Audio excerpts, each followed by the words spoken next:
स्वामी महाराज तुमच्या मनातल्या सगळ्या इच्छा पूर्ण करो हीच मी स्वामीचरणी प्रार्थना करते। आज मी तुम्हाला ह्या व्हिडिओमध्ये सांगणार आहे की माघ अमावस्या 27 तारखेला आलेली आहे आणि ह्या अमावस्याला अत्यंत शुभ मानले गेलेले आहे। असं म्हटलं गेलेलं आहे की ह्या अमावस्येच्या दिवशी भरपूर प्रमाणात असे दुर्मिळ योग जुळून आलेले आहे, त्यामुळे ही अमावस्या अत्यंत शुभ मानली गेलेली आहे। जसं काही ह्या दिवशी जर आपण भगवान शिवांची आराधना केली, उपासना केली, जसं महाशिवरात्रीचं व्रताचं फळ आपल्याला प्राप्त होतं, तशाच प्रकारे अमावस्येच्या दिवशी जर आपण भगवान शिवांची आराधना केली, त्यांच्यावर बेल वगैरे संपूर्ण वस्तूंचं अर्पण केल्या तर तेवढंच फळ आणि तेवढंच पुण्य आपल्याला प्राप्त होणार आहे। त्यामुळे ज्यांना शक्य झाले नसेल महाशिवरात्रीच्या दिवशी भगवान शिवांची आराधना करणं, त्यांनी उद्याच्या दिवशी म्हणजे गुरुवारच्या दिवशी आपल्याला भगवान शिवांची आराधना करायची आहे आणि आपल्या मनातली इच्छा जी आहे ती पूर्ण करून घ्यायची आहे। आता त्याच्यातलंच तुम्हाला दुसरं सांगणार आहे की आपल्या घरामध्ये पितृदोष भरपूर प्रमाणात प्रखर पितृदोष असेल, पितरांचा भरपूर प्रमाणात त्रास असेल, तर ह्या अमावस्येच्या दिवशी आपल्याला आपल्या पितरांसाठी सुद्धा खूप प्रमाणात अशी सेवा करायची आहे आणि त्यांना मुक्त प्राप्ती होण्यासाठी ही जर सेवा आपण केली तर त्यांना मुक्तता मिळते आणि आपल्याला त्यांचा भरभरून आशीर्वाद प्राप्त होतो।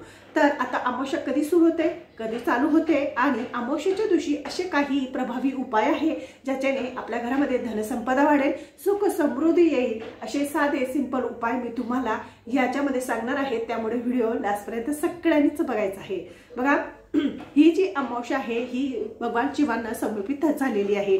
जसं काही महाशिवरात्रीच्या व्रताचं फळ आपल्याला मिळणार, तसंच भगवान शिवांची आराधना आपण अमावस्येच्या दिवशी केली तर त्याचं फळ, त्याचं पुण्य आपल्याला तेवढ्याच जास्त पटीने प्राप्त होणार आहे। ह्या दिवशी आपल्याला बघा, अमावस्या ही माघ म्हणजे आता सुरू कधी होते बघा, माघ अमावस्या ही 27 तारखेला गुरुवारच्या दिवशी सकाळच्या टायमाला 8:54 सुरू होणार आहे आणि शुक्रवारच्या दिवशी सकाळी 6:14 ती समाप्त होणार आहे। म्हणजे गुरुवारच्या दिवशी चालू होईल, गुरुवारच्या दिवशी चालू होणार आहे आणि शुक्रवारच्या दिवशी 6:14 ती समाप्त होणार आहे। त्यामुळे ह्या म्हणजे जी उदय तिथीनुसार आपल्याला अमावस्येचे जे सेवा आहे, उपाय आहे, काही तोटगे आहे ते आपल्याला 27 तारखेलाच करायचे आहे। ह्या अमावस्येच्या दिवशी जेवढं तुम्ही भगवान शिवांची आराधना करणार तेवढं फळ तुम्हाला ह्या अमावस्येचं प्राप्त होणार आहे, कारण की ही अमावस्या अत्यंत दुर्मिळ आहे आणि शुभ मानली गेलेली आहे। या अमावस्येच्या दिवशी आपल्याला आपल्या पितरांची सुद्धा भरपूर प्रमाणात सेवा करायची आहे। ह्या दिवशी माघ अमावस्येला दुर्मिळ योग कुठला आहे ते सांगते। ह्या अमावस्येला दुर्मिळ जो योग आलेला आहे तो म्हणजे शिवयोग जुळून आलेला आहे। हा जो शिवयोग आहे, या शिवयोगामध्ये आपण जर भगवान शिवांची आराधना केली किंवा अभिषेक केला, मंदिरात जाऊन दिवा प्रज्वलित केला तर म्हणजे ही जी अमावस्या रात्रीच्या टायमाला जुळून आलेला शुभ योग म्हणजे 11:41 हा शुभ योग आहे। तर ह्या शुभ योगामध्ये आपण जर भगवानची शिवांची आराधना केली तर आपल्या मनातली इच्छा जी आहे ती पूर्ण निश्चितच होते, असं म्हटलं गेलेलं आहे। ज्योतिषशास्त्र ह्या अमावस्याला अत्यंत शुभ मानतात आणि याला अत्यंत शुभ अशी मानली गेलेली आहे ज्योतिषशास्त्राप्रमाणे। आणि गंगामध्ये जर आपण गंगा नदीच्या पाण्यामध्ये किंवा गंगाच्या पाण्यामध्ये जर आपण आंघोळ केली तर आपले छोटे मोठे समस्त पापांचं निवारण होतं, असं सुद्धा ह्या अमावस्येला म्हटलं गेलेलं आहे। अमावस्येच्या दिवशी जर तुम्हाला गंगा नदीमध्ये आंघोळ करायची असेल किंवा गंगा नदीमध्ये किंवा पवित्र नद्यांमध्ये किंवा आपल्या घरामध्ये गंगाजल असेल, पाणी टाकून जर आपण आंघोळ केली तर आपले समस्त पापांचं निवारण होईल, असं सुद्धा म्हटलं गेलेलं आहे। माघ अमावस्येच्या दिवशी शिवयोग तर आलेलाच आहे, पण सोबत शिववास योग सुद्धा आलेला आहे। या शिववास योगामध्ये आपण जर भगवान शिवावर उसाच्या रसाने अभिषेक केला तर आपल्या घरामध्ये धन संपदा ऐश्वर्य वाढतं, असं सुद्धा म्हटलं गेलेलं आहे। तर हा जो शिववास योग आलेला आहे आणि शिवयोग आलेला आहे तर सकाळी 8:55 सुरू होणार आहे। त्यामुळे सकाळच्या टायमाला मंदिरात जाऊन नक्कीच उसाच्या रसाने आपल्याला भगवान शिवावर अभिषेक करायचा आहे आपल्या घरामध्ये धनसंपदा वाढण्यासाठी। आता त्याच्यातलं दुसरं तुम्हाला सांगणार आहे की ह्या दिवशी योगात काही सेवा करायची आहे। ह्या दिवशी आपल्याला असा काही दिवा प्रज्वलित करायचा आहे। आता दिवा का प्रज्वलित करावा ते अगोदर सांगते। बघा, आपण जर आपल्या घरामध्ये अखंडित दिवा अमावस्येच्या दिवशी सकाळी दिवा जर प्रज्वलित केला तर आपल्या घरामध्ये वंश वाढतो, धनसंपदा वाढते, सुख समृद्धी येते आणि आलेल्या संकटांचं निवारण होतं। आपल्या घरामध्ये जे संकट येणार असतात त्यांचं निवारण होत असतं आणि आपल्या घरामध्ये लक्ष्मी माता आकर्षित होते आणि आपल्या घर हे सुख शांतीने धनवैभवने वाढतं। त्यामुळे आवर्जून आपल्याला अमावस्येच्या दिवशी हा दिवा प्रज्वलित करायचा आहे। आता काय करायचं, त्या दिवशी सकाळी उठायचं, स्वच्छ आपले घरातले जे देव आहे त्यांना स्वच्छ घासायचे आहे। असं पण जे देव असतात ते बुधवारच्या दिवशी आणि अमावस्येच्या दिवशी आपल्याला स्वच्छ करायचे असतात, कारण की आपल्याला इतर दिवस जर आपल्याला दोष लागतो आणि अमावस्येच्या दिवशी आणि बुधवारच्या दिवशी जर आपण आपले देव स्वच्छ केलं तर त्याचं पुण्य अफाट आहे आणि ते आपल्याला प्राप्त होत असतं। त्याच्यामुळे आपल्याला देवसुद्धा स्वच्छ करायचे आहे। देव स्वच्छ झाल्यानंतर तुम्हाला पिवळ्या कलरचे किंवा पांढऱ्या कलरचे कपडे परिधान करून देवाची पूजा आराधना करायची आहे आणि नंतर तिथं बसून तुम्हाला एक दिवा प्रज्वलित करायचा आहे। दिव्यामध्ये वात ठेवायची आणि दिवा गच्च तेलाने भरायचा, एक दिवस अखंड चालू द्यायचा। म्हणजे गुरुवारच्या दिवशी सकाळी जर हा दिवा लावला तर शुक्रवारपर्यंत हा दिवा पेटायला पाहिजे, असा अखंडित दिवा आपल्याला प्रज्वलित करायचा आहे। हा दिवा विझू देऊ नका। हा दिवा संकटांचा दुःखांचा नाश करणार आहे आणि आपल्या घरामध्ये सुख समृद्धी आणणार आहे, वंशाची वृद्धी करणार आहे आणि आपल्या पितरांचा आशीर्वाद सुद्धा आपल्याला प्राप्त होणार आहे आणि संकट येणारे असतात ते संकटांचं निवारण साठी सुद्धा हा दिवा प्रज्वलित आपल्याला निश्चितच करायचा आहे। तर हा दिवा तुम्हाला अशा प्रकारे प्रज्वलित करायचा आहे। आणि त्या दिवशी काय करायचं, आपल्याला अजून तुम्हाला आता धनसंपदा वगैरे असे काही उपाय आहेत ते मी तुम्हाला सांगते। बघा, ह्या अमावस्याला भगवान शिवांची जेवढी तुम्हाला सेवा करता येईल तेवढी सेवा करायची आहे, कारण की भगवान शिवांची जर तुम्ही सेवा केली तर तुमच्या घरामधला जो पितृदोष आहे, तुमच्या घरातला जो आजारपण आहे, दुःख आहे, कष्ट आहे, तुमच्या घरामध्ये सारख्या अडचणी येत असतील त्यांचं निवारण होईल असं सुद्धा म्हणण्यात आलेलं आहे। तर ह्या दिवशी काय करायचं, ह्या दिवशी आपल्याला आपल्या माठाजवळ सुद्धा दिवा लावायचा आहे। संध्याकाळच्या टायमाला आपल्या माठाजवळ पितरांचा आणि अन्नपूर्ण मातेचा वास असतो, त्यामुळे त्या ठिकाणी सुद्धा आपल्याला एक दिवा प्रज्वलित करायचा आहे। दुसरा दिवा जो आहे तो म्हणजे तिसरा दिवा जो आहे तो आपल्याला आपल्या दरवाजाच्या बाहेर म्हणजे दाराच्या बाहेर लावायचा आहे। मेन जो डोर असतो त्याच्या बाहेरच्या साईडला आपल्याला परत एक दिवा लावायचा आहे। त्या दिव्यामध्ये थोडीशी हळद आणि थोडी तीळ टाकून तो दिवा लावायचा आहे आपल्या पितरांसाठी आणि लक्ष्मी माता आपल्या घरामध्ये प्रवेश करण्यासाठी। असा हा दिवा लावला गेला दिवा आपल्याला तिसरा दिवा लावायचा आहे। आणि नंतर आपल्याला काय करायचं आहे, त्या दिवशी आपल्याला आपलं जे मेन डोर आहे ते स्वच्छ पुसून घ्यायचं आहे, तिथं स्वस्तिक करायचं आहे। मग नंतर आपल्या उंबरावर हळदीचं लेपन करायचं आहे।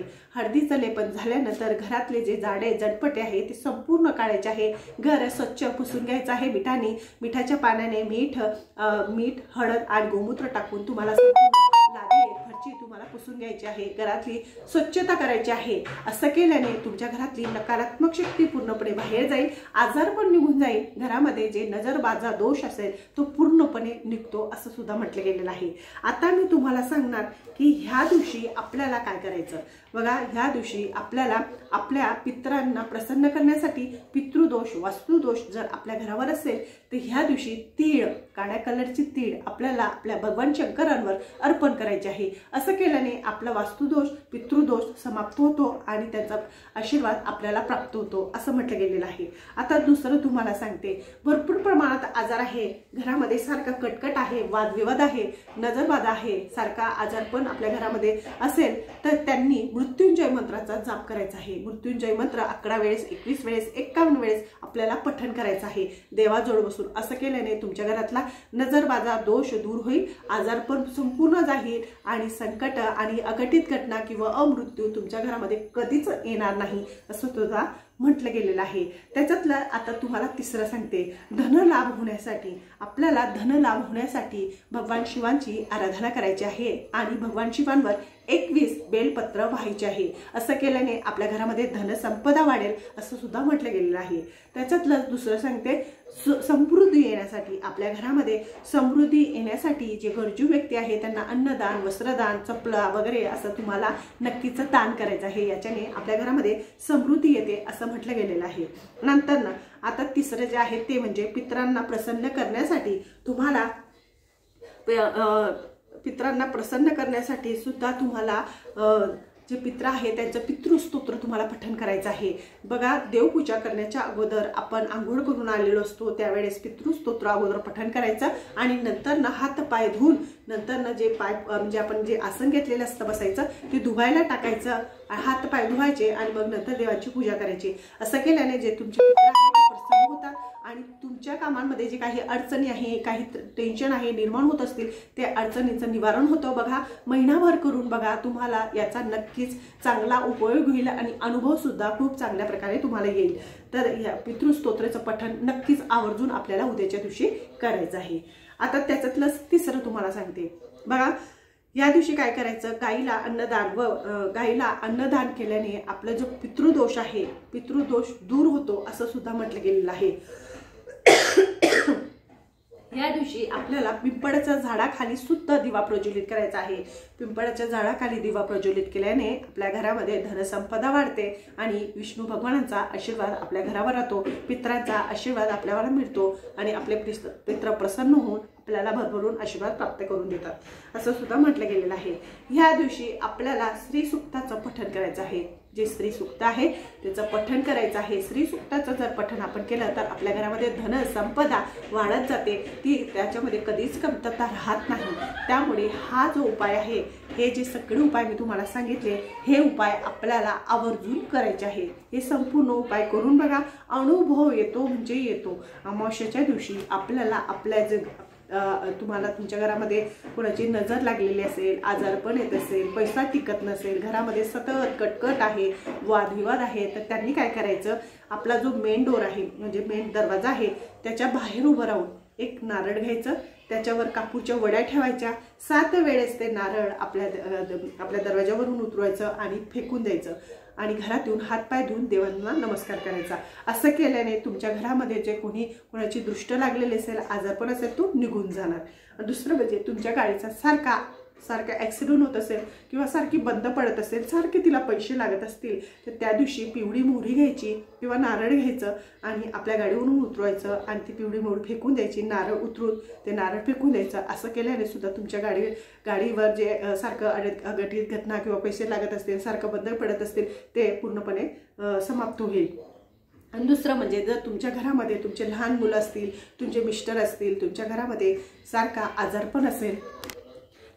आजारपण असेल किंवा सारखं खूप दवाखाना करून तुम्ही दमला असणार, तर आपल्याला आपल्या देवघराजवळ बसून संध्याकाळच्या टायमाला उजव्या हातामध्ये पिवळी मोहरी घ्यायची आहे आणि वगला स्तोत्र आणि कालभैरव स्तोत्राचं पठण करायचं आहे। तुम्ही यूट्यूबवर लावून सुद्धा पठण करू शकतात, ते अभिमंत्रित करू शकतात त्या पिवळी मोहरीला आणि नंतर 1 वेळेस करू शकतात, 11 वेळेस करू शकतात। जेवढी जास्त सेवा करणार तेवढा त्या अभिमंत्रित होणार त्या मोहऱ्या पिवळ्या कलरच्या। त्याच्याने काय होईल, आपल्या घरातली नकारात्मक शक्ती बाहेर जाईल, कोणाची दृष्ट लागलेली असेल, नजर लागलेली असेल, ती संपूर्ण बाहेर निघून जाते। ती चारी कोपऱ्याला टाकून द्यायची, दुसऱ्या दिवशी सकाळी ती झाडून टाकायची। असं केल्याने आपल्या घरातली संपूर्ण नजरबाधा निघून जाते। ह्या ज्या छोट्या छोट्या गोष्टी आहेत त्या नक्की करून बघा, तुम्हाला खूप चांगला अनुभव येईल आणि शिव भगवानांची आराधना करायला विसरू नका। तुमच्या मनातल्या सगळ्या इच्छा आकांक्षा नक्कीच पूर्ण होतील। माझा व्हिडिओ आवडत असेल तर लाईक करा, सबस्क्राईब करा, इतरांना सुद्धा पाठवा। श्री स्वामी समर्थ।